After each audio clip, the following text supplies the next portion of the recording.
പുണ്യാളനാക്കപ്പെടുന്നതാണ്, അത് ജനമാക്കുന്നതാണ്. ജനത്തിന് സഹായം ചെയ്തതിന്റെ പേരിലാണ് ജനം അയാളുടെ കല്ലറയിലേക്ക് പോലും ഒഴുകിയെത്തുന്നത്. അയാളുടെ വിലാപയാത്രയിൽ തടിച്ചുകൂടിയ ജനം മുഴുവൻ അയാൾ സഹായിച്ചവരാണ്. നെഞ്ചു തകർന്നു വന്ന കണ്ണീരാണ്, അല്ലാതെ പണം കൊടുത്തുണ്ടാക്കിയ PR വർക്കുകാരുടെ കണ്ണീരല്ല. അതൊക്കെ കാണുമ്പോൾ നിങ്ങൾ എത്രമാത്രം അസ്വസ്ഥപ്പെട്ടിട്ടുണ്ടെന്ന് മനസ്സിലാകുന്നത് ഇപ്പോഴാണ്.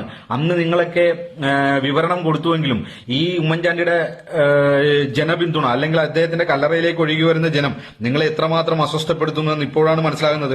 നീ ഇതിനു മുമ്പ് ആ കല്ലറയിലേക്ക് വന്ന ജനങ്ങളുടെ മുന്നിൽ കോൺഗ്രസ് പാർട്ടി പറഞ്ഞിട്ടാണോ വരുന്നത്, നിങ്ങളുടെ മതം ഏതാണെന്ന് ചോദിച്ചൊരു കാര്യം എനിക്ക് ഓർമ്മയുണ്ട്.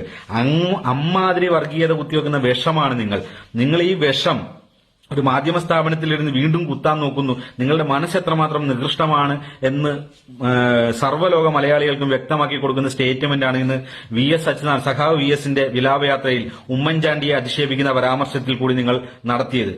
നാണമുണ്ടോടാ നിനക്കൊക്കെ?